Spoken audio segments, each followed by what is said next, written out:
Buenos días, saludos y gracias por estar ahí. Hoy vamos a nuestra segunda lección de calendario. Voy a comenzar con repaso muy breve de la lección pasada. Pero antes, permítanme colocar el tema que vamos a tratar hoy. Cuando hablo de calendario de Anáhuac, estoy forzando un poco las palabras, porque no se trata solo de un calendario.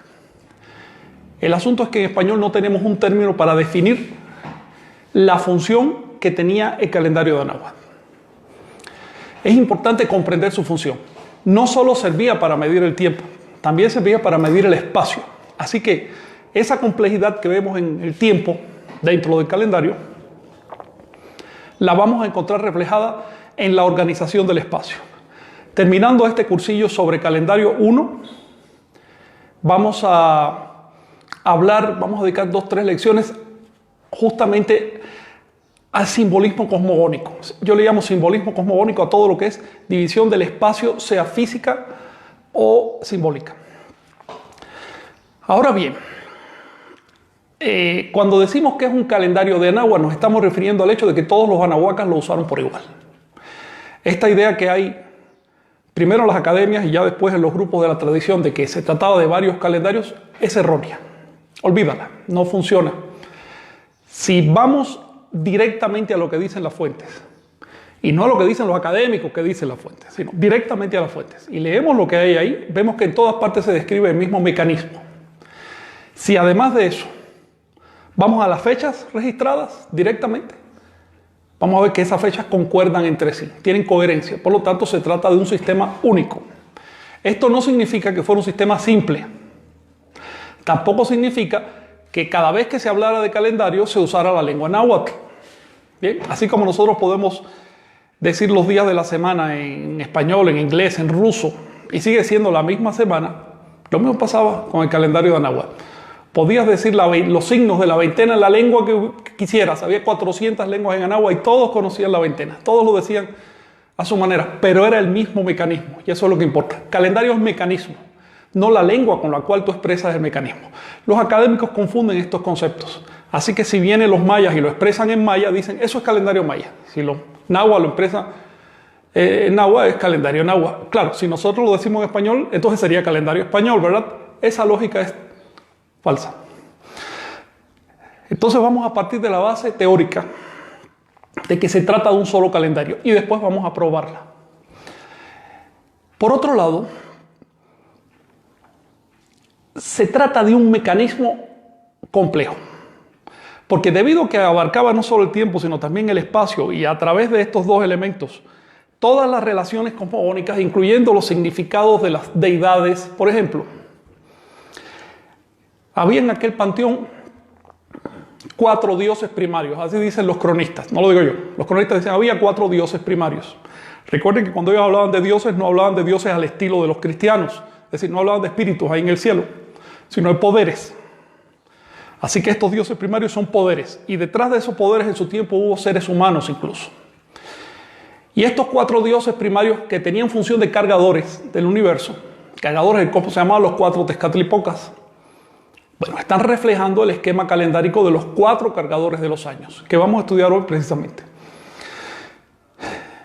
Siguen diciendo los cronistas que estos dioses se desdoblaban, porque no se trata de diferentes personalidades, sino que es la misma, se va desdoblando, en 20 dioses básicos, que a su vez eran 260. ¿De qué estamos hablando?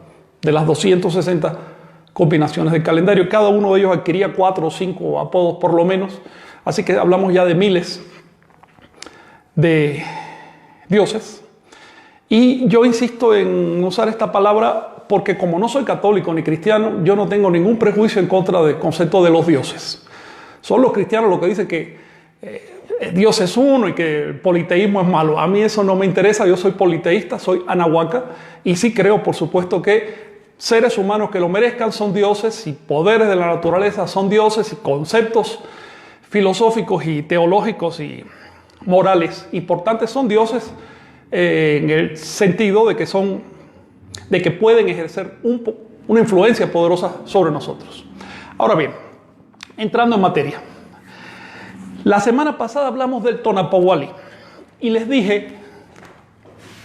mencioné que la palabra Tonalpohualli se compone de Tonali y Pohualli. También les dije que cuando se unen dos palabras en náhuatl se pierde el sufijo nominal de las que vayan delante, el sufijo sustantivo. Así que Tonalpohualli, que quiere decir la cuenta de los tonales. Con frecuencia veo que tonal se traduce como sol y no es así. Sol se dice tonatio, de la misma raíz ton, pero no del radical tonal. Tonal significa día calendárico. Por oposición a Iluitl o día astronómico. Si quieren vamos a decir día natural. Así que hoy estamos viviendo nosotros en un día natural que además tiene una fecha.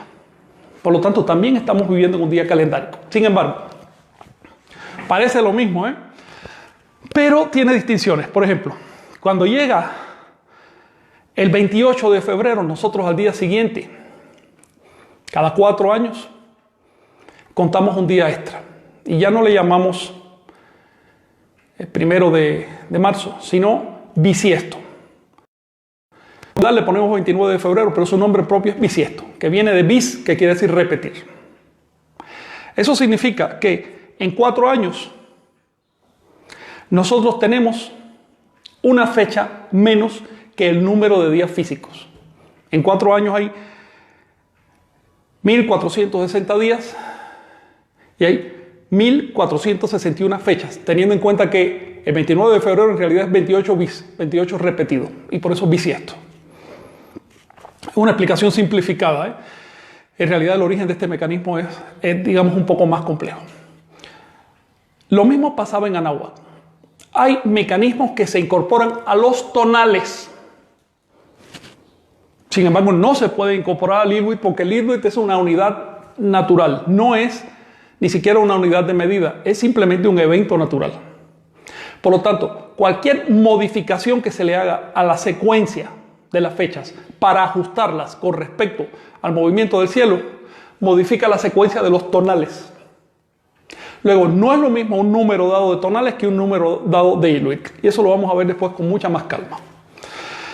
Ahora bien, también les mencioné que la base del calendario es un mecanismo de 260 días a que los nahuas llamaron Tonalpohualli y los mayas en la actualidad le llaman Tzolkin.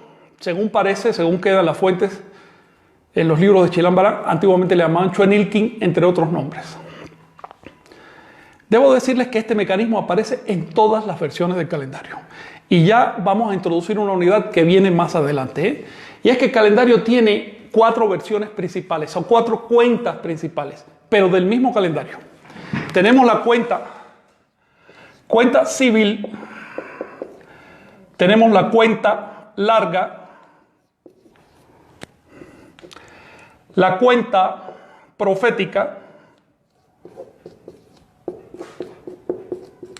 y la cuenta joviana o de Júpiter. Bien, estas 4 cuentas han quedado bien documentadas en las fuentes de anáhuatl, es decir, en los registros históricos de anáhuatl. Por lo tanto, no hay duda de que existían. 3 de estas cuentas se llaman catúnicas. Cuentas catúnicas. Ahora estamos estudiando únicamente la cuenta civil. Más adelante, vamos a analizar, por ejemplo, rudimentos de la cuenta larga para a través de ella entender la cuenta profética y quizás la cuenta joviana. En otras palabras, el calendario no era nada simple. Así como nosotros tenemos ciclos de semanas, ciclos de meses, ciclos de años, que a su vez se acumulan en décadas, siglos, milenios, etc. Nosotros tenemos diferentes ciclos en el calendario que conviven, que coexisten, que de alguna manera se correlacionan. Muy mal, pero se correlacionan. Eso significa que nuestro calendario también tiene complejidades, pero no se compara con el de anáhuatl. Debido a que el calendario de anáhuatl es mucho más complejo que el nuestro, esto genera en el investigador principiante del calendario, genera la impresión de que se trata de varias cuentas. Pero cuando te das cuenta que todas esas cuentas están basadas en el Tonalpowali, es decir, en el ciclo de los 260 días, y que además todas esas cuentas concuerdan finalmente, se correlacionan unos con otras y concuerdan. Entonces ves que se trata de mecanismos diferentes del mismo calendario. Evitemos la idea de que los pueblos del viejo mundo pudieron integrar sus cosmovisiones y por eso tenemos un calendario cristiano, un calendario musulmán, un calendario chino. En cambio, en Anagua había una desintegración tal que ni siquiera dos pueblos vecinos podían ponerse de acuerdo. Evitemos esa idea es puro prejuicio, no es real. Y con esto vamos a entrar en un tema que les quiero platicar porque es necesario para la clase de hoy. Es el tema de las fuentes. Vamos a hacer una categorización de fuentes. Bien, vamos a descartar lo que no es fuente. Si una persona opina sobre el pasado anahuaca, eso es una interpretación. Si una persona fue testigo de cómo eran las cosas, ya sea porque era un nativo o porque fue un español que lo vio, que vio cómo funcionaba, su testimonio es fuente. Incluso dentro de una fuente puede haber una parte interpretativa. Puede que ese cronista diga, yo me imagino que es así, esa parte es interpretativa y siempre queda claro. Es muy diferente que el cronista te diga, vi que estaban haciendo un ritual así, así, así, aunque no entienda de qué está hablando. A que te diga, yo me imagino que funcionaba de tal manera. Eso lo podemos distinguir claramente. Así que las fuentes son, por supuesto, todos los registros de información que nos queda del pasado prehispánico. Insisto en la palabra porque quiero decir antes de los españoles. No digo precuauhtémico porque no me refiero a antes del nacimiento de Cuauhtémoc, sino a antes de la llegada de los españoles. Y también son fuentes todo lo que se escribió a lo largo del siglo XVI, cuando las instituciones toltecas anahuacas seguían vivas, de alguna manera. Entonces, para entender el calendario nosotros tenemos que recurrir a las fuentes. Los abuelos son las piedras, los abuelos son las crónicas, los abuelos son las personas que atestiguaron hace 5 siglos, no los modernos. Porque los abuelitos de ahora, con todo respeto, son todos cristianos, todos creen en fantasmas y además todos han recibido 5 siglos de aculturación cristiana. ¿Sabes cuánta porquería se junta en una cabeza después de 5 siglos de adoctrinamiento? Entonces, con todo respeto, pero si el abuelito no me sabe hacer un cálculo correctamente, a mí no me importa que se ponga plumas. A mí me interesa quien sabe hacer el cálculo. Y ese lo voy a encontrar en las fuentes. Así que vamos a distinguir fuentes primarias, que son las anteriores a la llegada de los españoles, fuentes secundarias, que son las que se hicieron después, pero fueron realizadas por sacerdotes, generalmente por sacerdotes nativos, que se habían cristianizado a las malas, para que no lo mataran, pero aún así escribieron sobre sus raíces porque querían que se conservara. Estas fuentes son muy buenas. Hay fuentes terciarias, que son las de los españoles que se impresionaron frente a lo que vieron y lo describieron. O también cronistas españoles que fueron mandados por la colonia para registrarlo todo, porque la colonia era un aparato burocrático impresionante y registraba cada detalle. Quizás incluso podemos hablar de una cuarta fuente, que es la tradición oral, pero esa hay que tomarla con mucho cuidado. La tradición oral funcionó más o menos bien durante la colonia, pero después de la independencia ha decaído mucho. Esto se prueba agarrando los papeles de la tradición oral. Dejaron registros, tú los puedes leer y comparar y ves cómo de pronto se van mezclando cosas. Actualmente ya hay elementos de la tradición, nociones de la tradición oral, que son de la nueva era, no son del pasado prehispánico, que son mezclas de religiones asiáticas. Entonces hay que tener mucho cuidado, porque si vamos a estudiar el calendario de Anagua, es el calendario de Anagua. No son invenciones modernas. Entonces, otra cosa que les quería mencionar es lo siguiente. Es una pregunta que les quiero hacer. ¿Cómo estar seguros de que la interpretación que estamos haciendo del calendario es la correcta? ¿Cómo podemos estar seguros de eso? ¿Qué elemento nos puede verificar el calendario? Bueno, muchos de ustedes ya saben de qué se trata. Las correlaciones. Si aquí tenemos en el diario de campaña de un cronista español que dice esta guerra ocurrió el día tal, y tenemos en un códice que dice esta guerra ocurrió en el signo tal, con el número tal, eso es una correlación. Puede estar bien o puede estar mal, ahí no me meto, pero eso es una correlación. Quedaron aproximadamente 7, quizás 8 correlaciones efectuadas antes que dejara de usarse el calendario. Obviamente, para que haya una correlación con el calendario cristiano, uno necesita que eso sea después de la llegada de los españoles, porque antes no había calendario cristiano aquí para correlacionar. Entonces, entre 1519 y 1529, que fue cuando dejó de usarse masivamente el calendario, sí, se siguió usando, les voy a decir, en sitios alejados, pero en el centro, hacia 1529 ya empezó a fecharse todo con el calendario juliano. En ese lapso se conservan unas 7, 8 fechas, aunque debió haber centenares. Lo que pasa es que se han perdido esos papeles. Después que se fue abandonando el calendario, se siguieron haciendo correlaciones y podemos encontrar aproximadamente 60 al estudiar la fuente. Es posible que haya muchas más.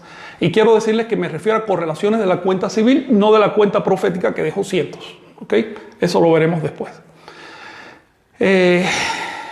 De manera que el calibrador del calendario, el calibrador de nuestra interpretación del calendario, es el pareamiento que podemos hacer entre una fecha nahuaca y una fecha cristiana. Solo eso. Si tú tienes una interpretación dada y cuando unes la fecha nahuaca y cristiana no te coinciden, la interpretación es la incorrecta. Lo incorrecto no fue la historia. Lo incorrecto es la interpretación que estamos haciendo del calendario. Si por el contrario te coinciden las fechas, entonces la interpretación es correcta y ahí no cabe nada más. ¿Ven? Nosotros vamos a estudiar en próximas lecciones las fechas de correlación que quedaron. Vamos a poner una detrás de la otra y ver que coinciden con el mecanismo. Quiero decirles que no es difícil entender el calendario de Anáhuac. Lo difícil es disponerse a estudiar lo que dicen las fuentes porque escriben de manera farragosa. Pero cuando ya vences esa distancia, ves que describen perfectamente el calendario. A mí me asombra que en la academia no se comprenda el calendario de Anáhuac. Significa que no les gusta estudiar las fuentes. ¿Ves? Van con desprecio a la información. Entonces no ven lo que ven.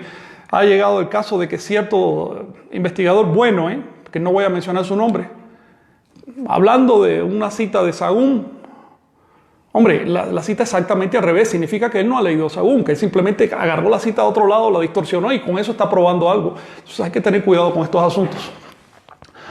Fíjense que el Tonapó Wali tuvo un origen histórico. Eso no cayó del cielo. Hay que investigar cuál es ese origen. Quiero decirles que está probado que cuando los seres humanos pasaron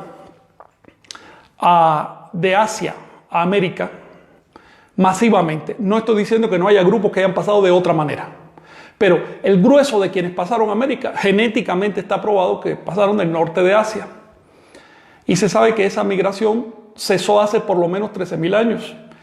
Parece que hubo diversas oleadas, la más temprana hace unos 60.000 años, la última, que fue la mayor, hace unos 13.000 años.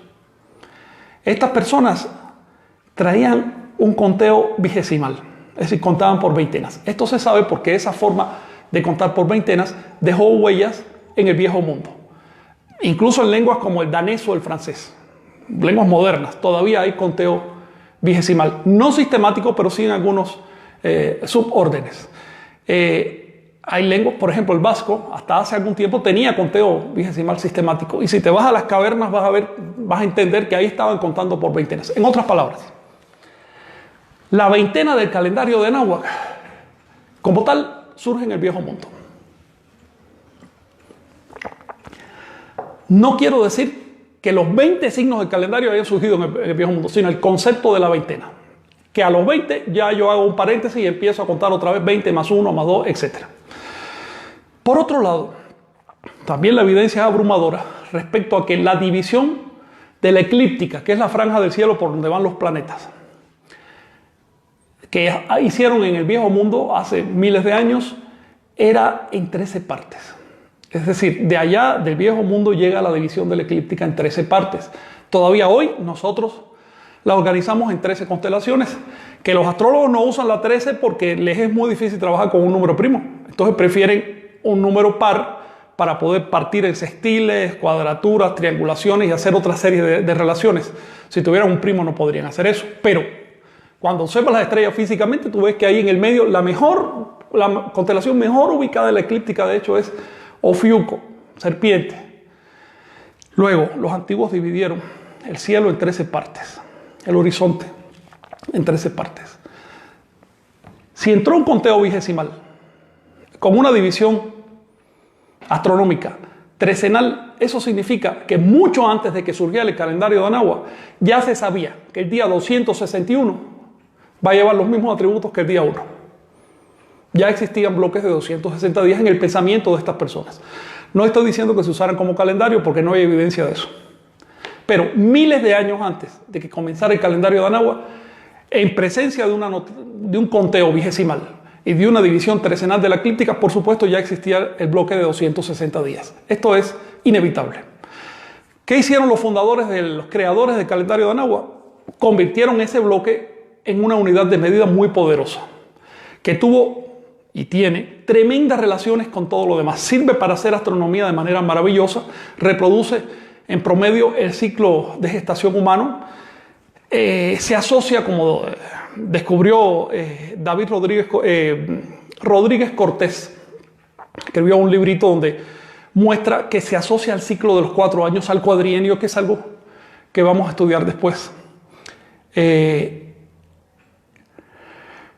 otras palabras, Tonalpohualli es el nombre que le dieron en tiempos históricos a un ciclo que se venía arrastrando desde mucho atrás. Por lo tanto, yo creo que el origen del Tonalpohualli no está propiamente en Anáhuac, está en los antepasados de los anahuacas. Hoy vamos a estudiar el chihuitl, que es un mecanismo un poco diferente. Y ese, a mi juicio, sí es anahuaca, porque no le encuentro precedentes y no encuentro que tenga parientes en ninguna parte de la Tierra. Esto solo lo he visto aquí. Ahora bien, si nosotros contamos bloques de 260 días, obviamente eso se queda corto con respecto al año de las estaciones. Porque el año solar o el año de las estaciones, es decir, mido el inicio de la primavera al siguiente inicio, no es de 260 días, es redondeándolo de 365 días. Por ahora me voy a olvidar de un piquito que queda ahí, porque eso lo vamos a estudiar en otra lección. ¿Cómo organizaron los anahuacas este año? Bueno, ya les mencioné en las clases de matemáticas que ellos tenían un pensamiento vigesimal. Por lo tanto, la cantidad 365 la escribían del siguiente modo. 3 barras con 3 puntos encima y una barra debajo. Eso se pronuncia en náhuatl Castoliomeipuali on Macuili, que quiere decir 18 veintenas más 5. Así que la cantidad que nosotros escribimos así, ellos lo escribían así. Obviamente, si yo estoy escribiendo la cantidad de días del año con 18 veintenas más 5 días, eso de manera natural me dice cómo debo organizar el año. Entonces lo dividieron en 18 veintenas llamadas mestli en náhuatl y huinal en maya, o U, también le llamamos U, y 5 días llamados en náhuatl nemontemi y en maya shmakaba. Mestli, quiero decirles que significa luna, pero también significa las 4 patas de los animales. Así que en el uso calendárico no se trataba de lunas literales de 29 días y medio, sino de paquetes de 20 días. De manera que hay que distinguir el uso de la palabra mestli en el contexto de la astronomía, que se refiere a la luna, y la palabra mestli en el contexto calendárico, que se refiere a un ciclo solar, es decir, a un ciclo de 20 días. Los ciclos de 20 días son solares. Con lo que no estoy diciendo que el Sol tenga un ciclo de 20 días, sino que el calendario solar se basaba en ciclos de 20 días. Por otro lado, huinal en maya significa lo relativo al humano, es decir, los 20 dedos, se sobreentiende, los 20 dedos. Ahora bien, nemontemi, que son los 5 días finales, literalmente se forma de el adverbio nem, el verbo temi y la partícula de relación on, quiere decir los faltantes para completar. Faltantes para completar, no quiere decir días vacíos. Nem le da nombre al vacío, pero aquí en esta composición es nem on temi, faltantes para completar. Obviamente se refiere a los 5 días que faltan para completar la cuenta. En maya se llama shmakaba, que quiere decir sin nombre propio. No porque le falte nombre a cada uno de esos 5 días, sino porque ese paquete de 5 días no cabe en las veintenas. Por lo tanto, no tiene nombre de veintena. Esto también lo vamos a estudiar con más calma. Ahora bien, ¿qué pasa? Déjenme hacerles un dibujo, porque yo con dibujos lo entiendo mejor. ¿Qué pasa si ponemos a rotar 18 veintenas a través del año solar, a través del año de la naturaleza? 18 veintenas. Aquí está la veintena. Bien, vamos a suponer que la primera veintena empezó en el día inicial, que es Zipactli. La segunda veintena, ¿en qué día va a iniciar? Otra vez en Zipactli. Y la tercera también. La número 18 también va a iniciar en Zipactli. Por lo tanto, los días Nemontemis, ¿en qué signo van a iniciar? En Zipactli. ¿Bien? ¿Y en qué signo van a terminar los días Nemontemis? Bueno, los días Nemontemis son 5. Aquí tenemos Zipactli, Ejecatl, Cali, Cuespalin y Coatl. Estos son los 5. Primero, segundo, tercero, cuarto y quinto de Nemontemi. Luego, en el siguiente año, vamos a comenzar en el signo número 6, que se llama Miquistli. Por supuesto, cada una de las veintenas del siguiente año va a empezar en Miquistli. El Nemontemi del siguiente año también va a empezar en Miquistli y va a terminar en Perro. Así que tenemos Miquistli, muerte, venado, Mazatl, venado es Mazatl, Toxtli, que es conejo, Atl, agua, y Iscuintli, perro. Estos son los 5 días del siguiente año. El tercer año va a empezar en el signo de Osomat. Se los estoy diciendo, Osomat es mono, se los estoy diciendo para que lo recapitulen. Y por supuesto, su Nemontemi también va a empezar en mono y va a terminar en águila. Este cuadrante tiene los signos Osomat, mono, Malinali, hierba torcida, Acatl, caña, Ocelotl y, a ver si me sale, bueno, Cuautli, águila, mono, hierba torcida, caña, ocelote y águila. Por lo tanto, los Nemontemis, los 5 días Nemontemis del tercer año van a empezar en mono y van a terminar en águila. El cuarto año, cada una de sus veintenas y también su Nemontemi va a empezar en Cosca, Cuautli, que es buitre. Vamos a seguir a Olin, después, que es movimiento, Tecpatl, pedernal, Quiahuitl, lluvia, y Xochitl, que quiere decir flor. Por lo tanto, el quinto año va a comenzar de nuevo en Zipactli y repite el ciclo. Así que cuando echamos a andar 20 días por los 365 días del año, se forma una característica, digamos, un diagrama, un diseño muy interesante. Es el siguiente.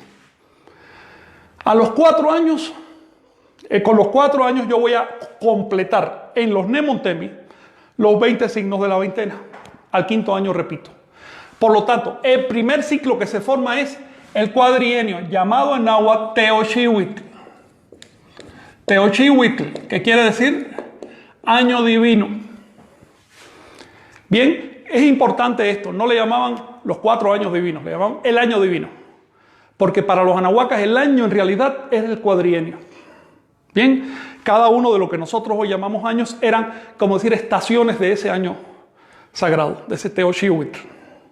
Esto es importante a la hora de hacer ajustes astronómicos, porque los ajustes astronómicos no se hacían en fracciones, se hacían en unidades. Por lo tanto, involucraban del cuadrienio para arriba, pero no del cuadrienio para abajo. Ahora bien, si nosotros ponemos a rotar las trecenas, ya no las veintenas, sino las trecenas, por el año de 365 días, así que 365, ya lo dijimos, entre 20, me deja un residuo de 5. Pero si yo divido 365 entre 13, ¿cuántas trecenas caben ahí? Caben 28 trecenas y sobra un día. Deja un residuo de 1. Bien, 28 por 13, 364, me sobra un día. Eso significa que si yo un año lo empiezo en el número 1 El siguiente año lo voy a empezar en el número 2, el otro en el 3 y así sucesivamente hasta llegar al número 13. Por lo tanto, además de los cuadrienios formados por el comportamiento de los signos, yo tengo trecenios.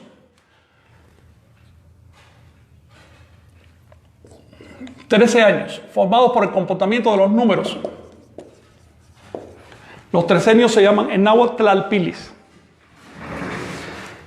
Obviamente, si yo tengo ciclos de 4 años y ciclos de 13 años, tengan en cuenta que el 13 es un número primo, así que no se puede descomponer. ¿Cada cuánto tiempo se me empatan ambos ciclos? Así mismo. Los tlalpilis y los teoxiwin se empataban cada 52 años. Y este es el origen del ciclo de 52 años, llamado, por ahí se los puse, Xiumolpili, que significa atado o amarre de años. Bien, voy un poco rápido, entonces ahora lo voy a hacer con mucha más calma. Observen lo siguiente. Si yo un año lo comienzo, estoy poniendo un simple ejemplo. En la combinación 1, Cipactli, C-Cipactli, yo lo estoy traduciendo como 1 dragón, lo voy a escribir aquí, C-Cipactli. El siguiente año, ya saben que me está sobrando 1 al dividir entre 13, lo voy a empezar en Ome, en 2. Pero como me están sobrando 5 al dividir entre 20, ya no voy a estar acá, sino que voy a estar acá, 2 muertes. El tercer año se va a llamar 3 mono, el cuarto año se va a llamar 4 buitre y así sucesivamente. Bien. Algunos de ustedes ya encontraron el principio.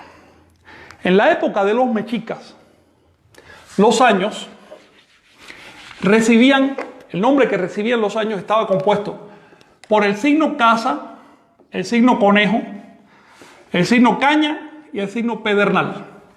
Cada uno de estos signos se asociaba a un número de esta manera. Tenemos, ¿saben qué? Se lo voy a escribir con glifos que es más cómodo. Casa, conejo, caña, pedernal. Bien.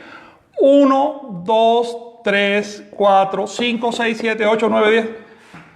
¿Qué signo acompañará al número 13?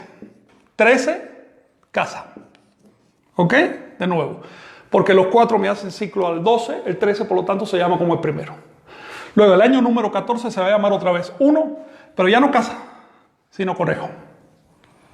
Bien. El 15 se va a llamar 2 cañas y así sucesivamente hasta llegar al 13 conejo. ¿Cómo se llamará el siguiente año? Se va a llamar 1 otra vez, obviamente. ¿Pero con qué signo? Caña. 1 caña. Y aquí tenemos la trecena de caña. Por lo tanto, la cuarta trecena se va a llamar 1 pedernal, 1 tecpat. Y vamos a seguir hasta el 13 pedernal. ¿Cómo se llama el siguiente año? Se va a llamar 1 otra vez, pero 1 ¿qué? 1 casa. Aquí tenemos 4 trecenas, 52 años. El año 53 se vuelve a llamar otra vez como el primero. La pregunta que yo les hago a ustedes, sobre todo aquellos que ya tienen conocimiento de calendario, ¿de dónde salen los nombres de los años? ¿Cómo se forman los nombres de los años? Por ejemplo, yo sé que si un año de la época mexica se llamaba 1 casa, el siguiente año se va a llamar 2 conejos, el otro se va a llamar 3 cañas y así sucesivamente. ¿Por qué? ¿Por qué? Esa es la pregunta que hay que hacerse. ¿A qué se debe ese mecanismo? Ese mecanismo se debe a lo que ya les expliqué. Al hecho de que al llegar al final del año nos quedan 5 días. Y si nosotros contamos 5 días dentro de la veintena, nos vamos a trasladar al siguiente cuarto de la veintena.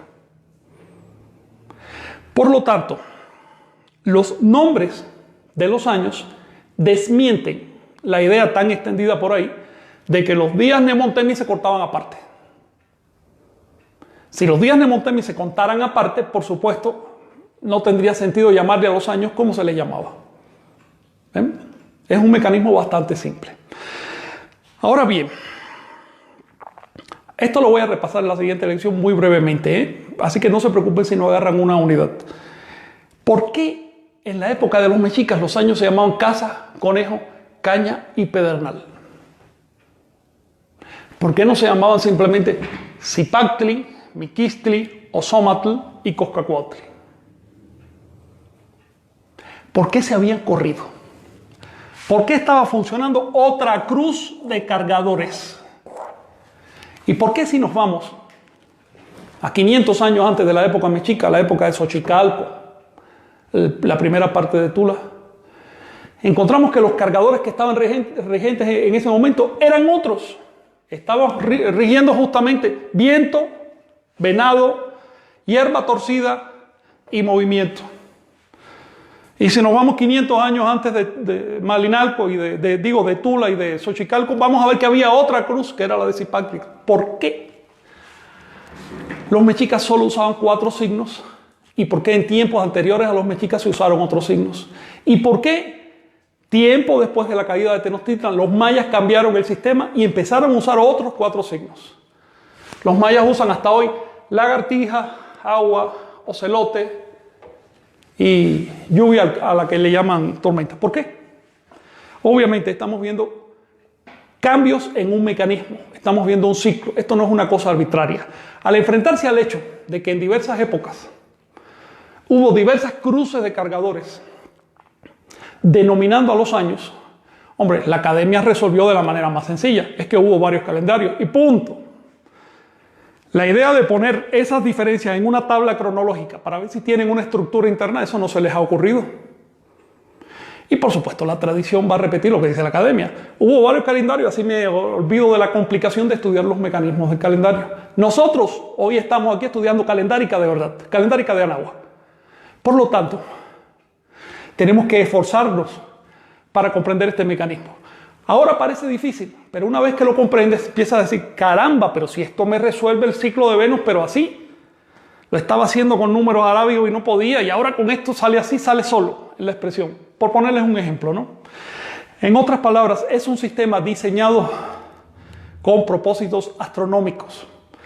Sí, la civilización de Anáhuac consideraba que una persona que no sabe de astronomía no es culta, así que parte de la Toltecayo era comprender astronomía. No estoy hablando de astronomía moderna, sino de lo que sabían en aquella época y de las aplicaciones que le daban en aquella época que no son las que les damos hoy. Voy a descansar. Para quienes me dicen que no responda a preguntas, miren, cada vez que respondo a una pregunta me tomo unos segundos para descansar la voz. Ahora mismo me duele la garganta, me conviene responder alguna pregunta y de ese modo le doy participación a los compañeros. Aquí todo el mundo tiene derecho a hablar. Si hay alguna pregunta, yo encantado. Aquí Rosita nos preguntó que si nos puedes decir la fecha de hoy en náhuatl y en maya. Mira, Rosita, hoy, si mal no me acuerdo, es un día 2 serpiente. En náhuatl se diría, pero tú lo sabes, Omecoatl. Y en maya se diría Ca-Can. Y me disculpa la pronunciación porque no soy maya hablante. Ca-Can, algo así. ¿Alguna pregunta relacionada con el mecanismo de calendario? Ducto Lozano pregunta que si se reajusta por el traslape.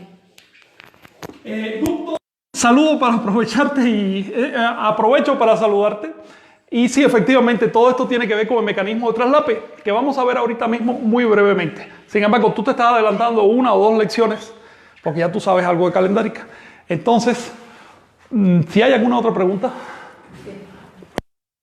El Ángel pregunta, ¿por cada era solar cambian los años solares? Mira, Miguel Ángel, tu pregunta está, es importante, es compleja. En efecto, hay eras solares en este calendario, eras solares y siderales, es decir, de las estrellas. Esas las vamos a estudiar más adelante, se llaman soles. Así que vamos a ver de dónde salen los 5 soles y cómo se articulan con el calendario. Porque todo esto tiene una causa. Les voy a decir que el calendario de Anáhuac no desperdicia nada. Si a ustedes le dicen, este año se llama 8 Pedernal, ustedes deben pensar, ¿por qué? Y si la persona le dice, es porque el anterior se llamó 7 Caña, a ver, eso no es explicación. Solo me estás describiendo lo que ocurrió, pero no me estás explicando por qué ocurrió. Entonces, es importante en el calendario tener en cuenta que como no se desperdicia nada, todo es parte de un mecanismo.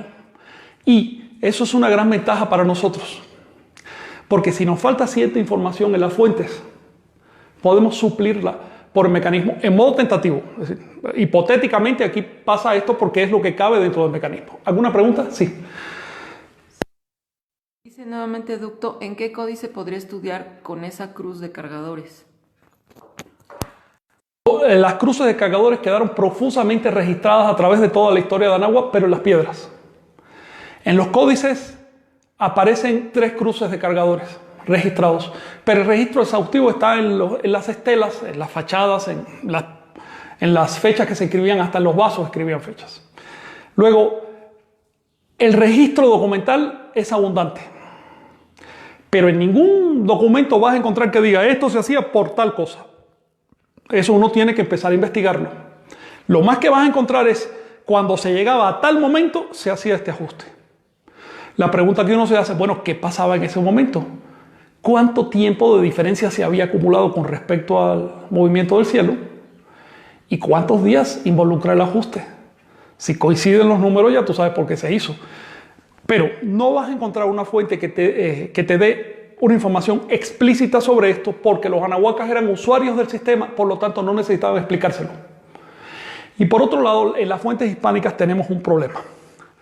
Cuando llegaron los españoles acá, cuando llegaron los cristianos, usaban un calendario llamado juliano, que es un calendario muy primitivo. Tengan en cuenta que el calendario juliano se desfasaba en un día con el cielo cada 128 años. Esto es una cosa grave. En comparación, eso está al nivel del calendario de los antiguos egipcios. Es decir, es una época anterior. El calendario actual gregoriano es muy superior a eso, el calendario musulmán también. En otras palabras, ahorita un astrónomo no puede decir, voy a usar para mis cálculos un calendario que se me desfasa en un día cada poco más de un siglo. Ese era el que traían los españoles. Por lo tanto, los españoles no tenían mecanismos de ajuste superior a eso. Luego, no supieron reconocer en el calendario de Anáhuac. Tú no puedes reconocer en un sistema ajeno lo que tú mismo no tienes en tu sistema. Esto se aplica al calendario o a lo que tú quieras. Por ejemplo, la teología. Les voy a poner un ejemplo que surgió ayer. Alguien ayer me escribió y la verdad me sentí estupefacto.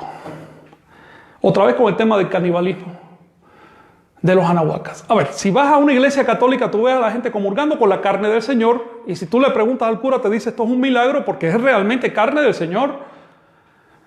Luego están comulgando con carne desde su punto de vista. Son caníbales desde su punto de vista. Eso no tiene ningún problema. La antropofagia sagrada es un principio de todas las religiones. Es buena. ¿Ves? Lo que no significa que los católicos estén matando personas para comérselos. Cuando llegaron los españoles acá, de manera ingenua y también interesada, preguntaron, ¿eso que se comen ahí parece amaranto, pero qué cosa es? Es carne sagrada. Ah, pues esta gente son caníbales. Eso fue un pretexto que usaron para el exterminio de una civilización. ¿Y qué hacen los académicos ahora? En lugar de usar el cerebro, se acogen al cuento de la colonia porque les es más cómodo, porque que paga el salario de los académicos es el sistema neocolonial, el sistema instaurado por los criollos, por los hijos de los colonizadores. En otras palabras, la academia está al servicio de un sistema, la academia no está al servicio de la verdad. Si queremos estudiar las creencias, las tecnologías, las fuentes de Anáhuac, tenemos que salirnos del prejuicio académico. Con esto no estoy diciendo que no haya muy buenos investigadores en la academia. Hay gente que ha dado su vida por sacar algo en claro. Pero en la medida en que un investigador académico es honesto, se empieza a marginar del grupo. ¿Por qué seguir repitiendo a estas alturas acusaciones coloniales, ya tardías incluso, completamente descontextualizadas y sin el menor juicio crítico? Eso no es una posición académica, es una posición oportunista. Con esto les aviso que cuando llegue el momento, es decir, cuando tenga un poco de energía y se den las circunstancias, a ver si nos reunimos para platicar del tema de sacrificios humanos y canibalismo en México antiguo.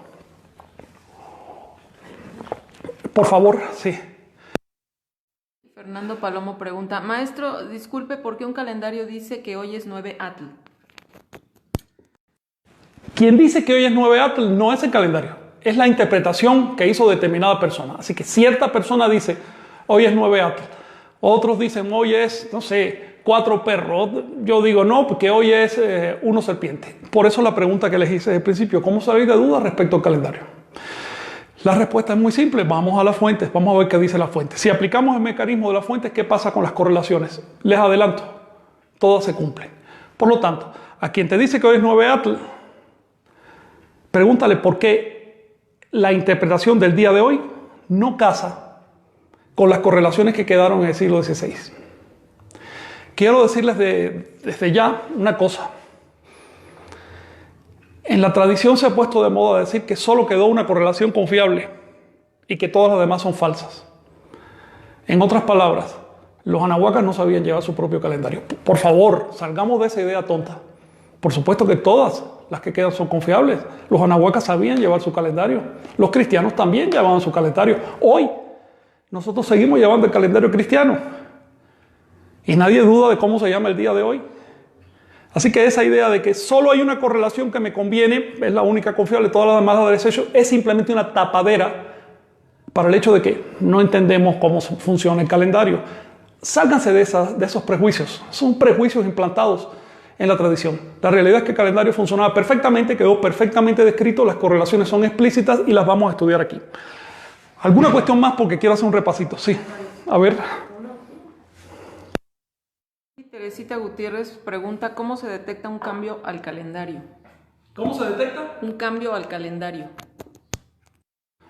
Bueno, si te refieres a cómo se detecta que, por ejemplo, se echó a andar una nueva cruz de cargadores en un momento histórico, eso es porque los monumentos a partir de ahí ya no cargan los años con determinados signos, sino con otros. Por ejemplo, en un monumento de la época zapoteca tú puedes ver que el signo que está hasta arriba con el glifo del año es, no sé, perro o penado. Y después te vas a un monumento de la época de Teotihuacán y ves que el glifo es dragón o muerte. Después te vas a la época de Xochicalco y estás viendo un signo que puede ser, no sé, movimiento. Con los mexicas no hay duda que dejaron mucha evidencia, lo dejaron escrito también, sabemos cuáles eran sus signos, son los que les he mencionado. Y con los mayas tampoco hay duda porque dejaron mucho texto escrito. En otras palabras, estamos viendo evidencias gráficas, tanto en las piedras como en los documentos escritos, de que se aplicaron diferentes nombres a los años. La cuestión es por qué, qué significa todo este mecanismo. Les voy a hacer un pequeño repaso, quiero concentrarme otra vez en el tonal Powali, porque para la semana que viene voy a repasar Chihuitl, que es el año civil o solar, y un poquito más de Chihuitl o el ciclo de 52 años. El ciclo de 52 años es la punta del iceberg. Si les aplicamos ciclos astronómicos, eso empieza a crecer y se forman ciclos muy largos de tiempo y muy bonitos. Eso lo vamos a aprender. Con el tonal Powali les quiero decir una cosa. Tonal Powali tiene una veintena que comienza en Zipactli y termina en Flor. Bien, esta veintena recibe el nombre de Sempoalcalli. Sempoalcalli, que quiere decir 20 casas. Este nombre está más que demostrado porque aparece, por ejemplo, muchas veces en el Códice Florentino, en el Códice Matritense, aparece en diferentes documentos. Aparece en Del Castillo, que es uno de los grandes investigadores del siglo XVI, un texcocano, uno de los grandes autores sobre calendario. Ahora bien, Sempoalcalli se llama la veintena del tonal Powali, pero la veintena del Chihuitl se llama Mestli, como ya sabemos. ¿Cuál es la diferencia entre ambas? ¿Por qué les dieron diferentes nombres? Si uno le aplica dos nombres a una veintena, a una misma veintena, es porque funcionaba de diferente manera. La veintena del tonal Powali, es decir, el Sempoalcalli, simplemente son las 20 casas, es un ordenamiento teórico de los días. Es decir, es una veintena teórica. La veintena práctica, la que se usaba para ordenar los días del año, era el Mestli. En el Sempoalcalli o la veintena del tonal Powali, la veintena del año sagrado, bueno, por supuesto, siempre empieza en Zipactli y siempre termina en Xochitl. Es un ordenamiento teórico. Pero cuando lo aplican al año real, al año del sol, encontramos que al final hay 5 días que desajustan. Si el año solo tuviera 360 días no habría problema. Todos sus días, todas sus veintenas podrían empezar en Zipactli y terminar en Xochitl. Por lo tanto, todos los años empezarían en Zipactli y terminarían en Xochitl. Pero es que el año tiene 365 días. ¿Qué hacemos con esos 5? Desafortunadamente, desde los 90 para acá, antes no, pero desde fines de los 90 para acá, en la tradición mexica comenzó a circular una idea errónea, y es que los 5 días de Nemotemi se contaban aparte. Yo soy testigo de que en tiempos anteriores todavía se contaba bien el tiempo, es decir, en la época de Senyaot, que fue de los 90, se contaba bien el tiempo todavía. Pero ideas malogradas destruyeron el mecanismo del calendario. Hoy los mexicas están diciendo que los Nemotemi se cuentan aparte porque confunden el Mezcli con el Cepocali. Por lo tanto, aunque un año se llame pedernal, ellos de todas maneras inician sus veintenas en el signo de Zipactli, sin comprender que el mecanismo es el siguiente. Si un año se llama pedernal, sus veintenas comienzan en pedernal. Si un año se llama casa, sus veintenas comienzan en casa. Y así sucesivamente. De eso se trata. Por eso los nombres de los años. Si las veintenas siempre comenzaran en el mismo signo, los años se llamarían igual, se llamarían Zipactli y punto. ¿Ven? Luego, el concepto de cargador del año es aquel día del año que le da nombre a todo el año. Este concepto se dice en náhuatl tlameme. Y modernamente, ustedes saben, tameme. Bien. Así que el tlameme, ya les dije que es de tla algo y meme, cargar algo. El cargador, de hecho meme es cargador de algo, cargador de cosas. Cuando le añadimos, le ponemos delante shiu, que quiere decir del año, shiu tlameme, ese es el cargador del año. Un día dentro del año que le da nombre a todo el año. También hay cargadores para ciclos mayores. Bien, por ejemplo, el ciclo de 52 años se carga en 1 conejo. Y así sucesivamente, ¿bien? Dentro de la estructura del ciclo, tú vas a detectar un día, que es el importante.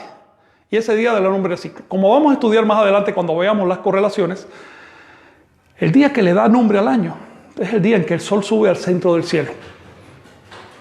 Por lo tanto, es un día astronómico. Por lo tanto, ese día se separa del siguiente ascenso cenital por 365 días y cuarto. Es decir, es una duración astronómica. No por 360 días, sino por 365 y cuarto. Si tú quieres que ese día, en cada ocasión, mantenga la secuencia de los nombres de los años, es decir, 1 casa, 2 conejo, 3 caña, 4 pedernal, 5 casa, etc., no te queda más remedio que contar de seguido los 5 días de Nemotemis. Y si los cuentas de seguido va a parecer una cosa mágica. Todas las correlaciones que quedaron registradas en el siglo XVI coinciden. Así que vamos a este punto. Se trata de verificar el sistema y no de simplemente repetir lo que nos dicen. No es tan simple como la veintena empieza en Zipactli y el año se llama así porque le da la gana de llamarse así. No es tan simple como eso. Quiero decirles por otro lado, para repasar un poquito de Tonalpohualli, Wally, que si tú tienes 20 signos y el primero se llama 1, entonces el segundo se va a llamar 2 Ejecat, 2 vientos. El tercero 3 casas. El otro 4 lagartijas. El otro 5 serpientes. Y así sucesivamente. 5, 6, 7, 8, 9, 10, 11, 12, 13. Vas a llegar al 13 caña. Pero como el calendario solo aplica 13 números, no puedes seguir a 14 ocelotes. Eso no existe. Así que aquí recomienza otra vez por el 1. 1, así 13 caña. 1 ocelote. 2 águila. Uy, cada vez hago peor estas águilas. Ustedes me disculparán. 3, 4, 5, 6, 7 flor. Por lo tanto, la primera veintena del Tonalpohualli comienza en 1 Zipactli y termina en 7 flor. Luego, la segunda veintena del Tonalpohualli, ¿en qué va a comenzar? En 8 Zipactli. Bien, los números van a ser 7, 8, 9, 10, 11, 12, 13. Aquí va 1 otra vez. En otras palabras, si una veintena dada de Tonalpohualli comienza en el número 1, la siguiente va a comenzar en el número 8.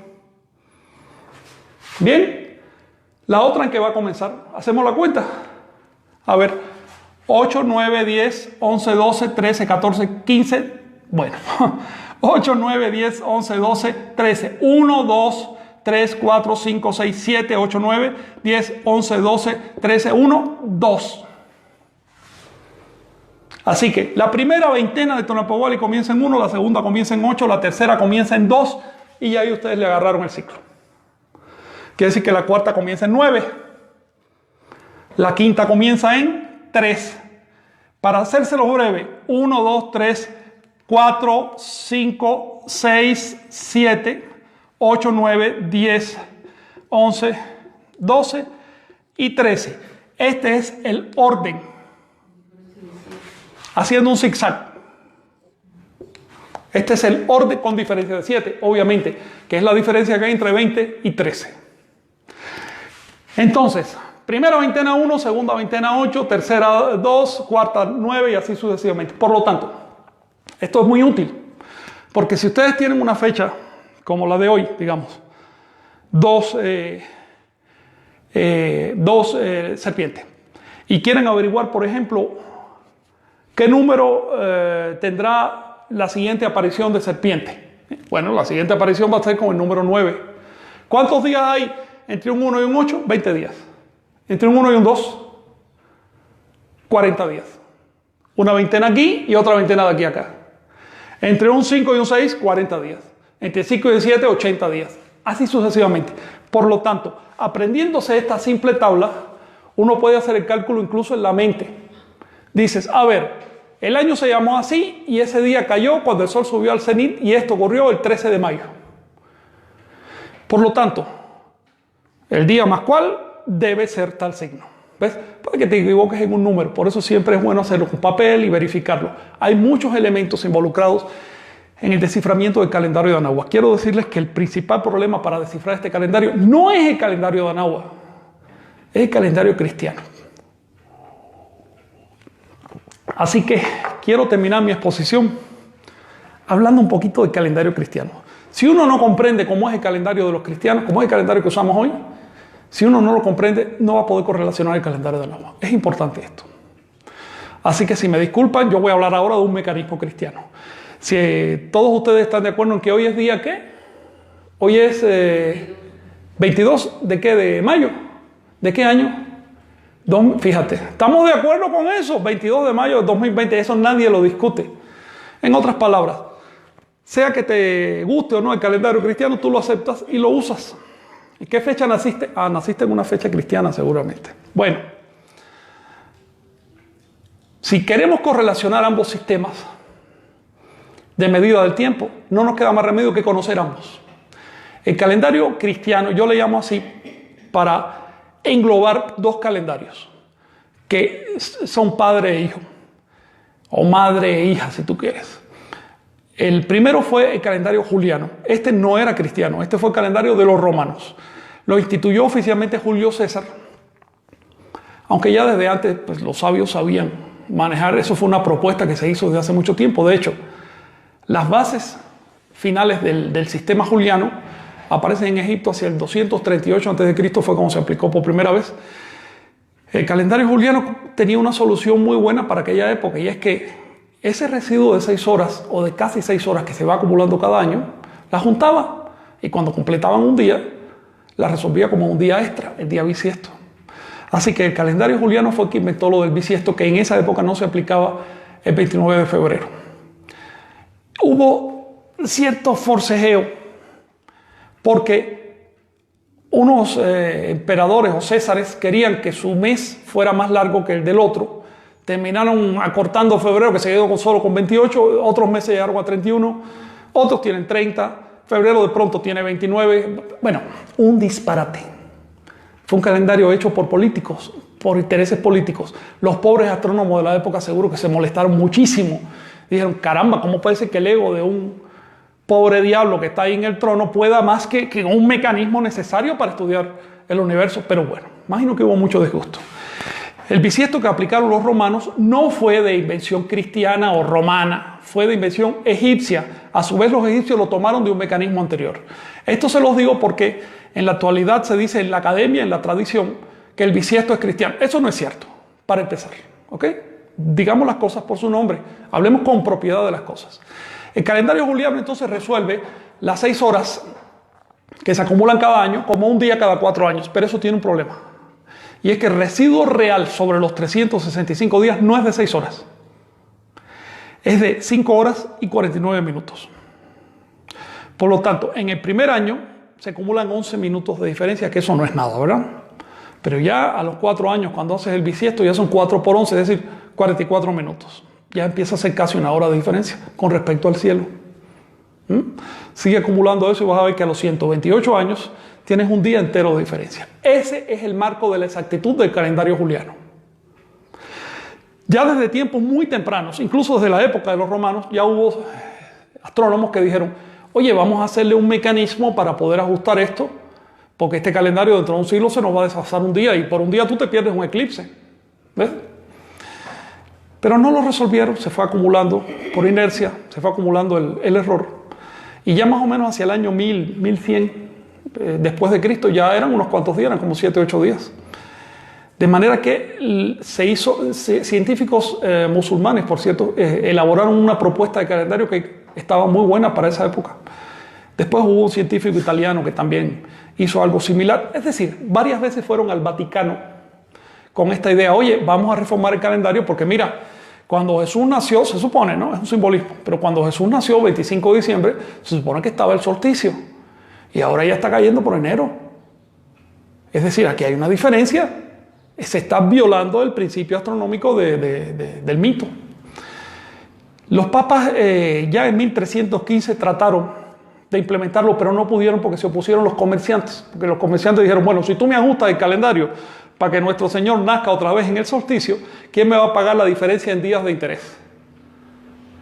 En 1582 ya los días eran 10. Y el Papa Gregorio XIII dijo, señores, ya digan lo que digan, esto se va a implementar en el mundo católico. Así lo hicieron. En el mundo protestante no quisieron aceptarlo y las iglesias ortodoxas de Oriente tampoco, pero con el tiempo lo fueron aceptando porque era un sistema más racional. La clave del calendario gregoriano que usamos hoy es la siguiente. Cada 4 días aplicamos un bisiesto. Pero cada 100 años, que se supone que debe, repito, cada 4 años aplicamos un bisiesto. Pero cada 100 es divisible entre 4, se supone que habría bisiesto, ¿verdad? Bueno, pues no se aplica. Así que cada vez que lleva un año que tiene 2 ceros, no se aplica el bisiesto. Pero cada 400 sí se aplica.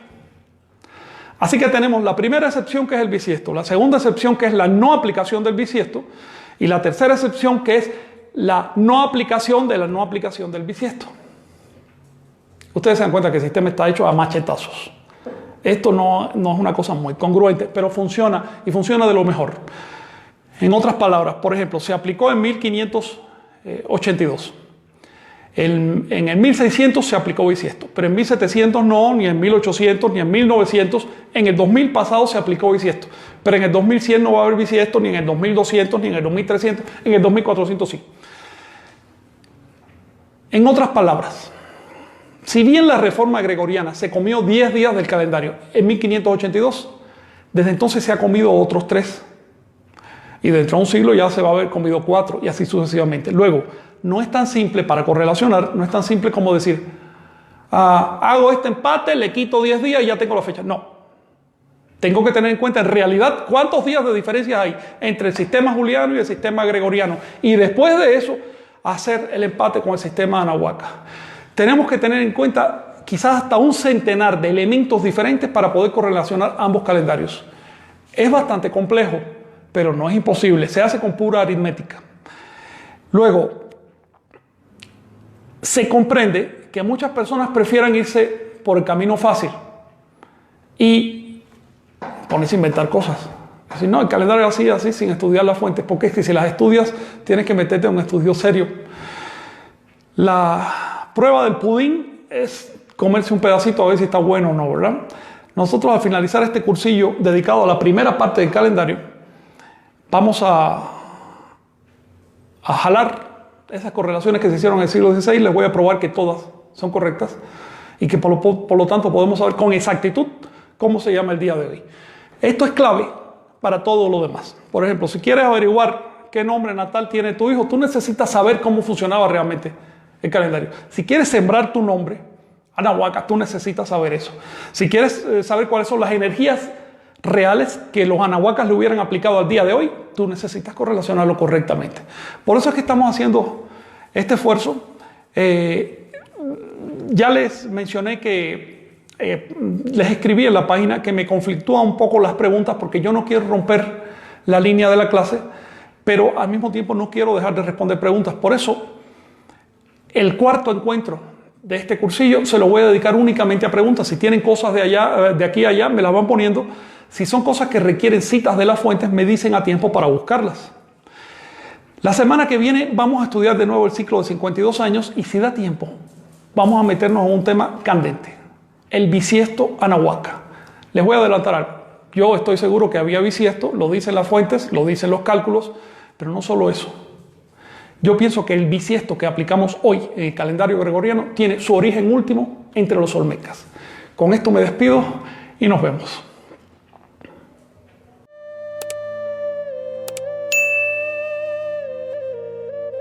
Suscríbete y activa la campanita para recibir las notificaciones.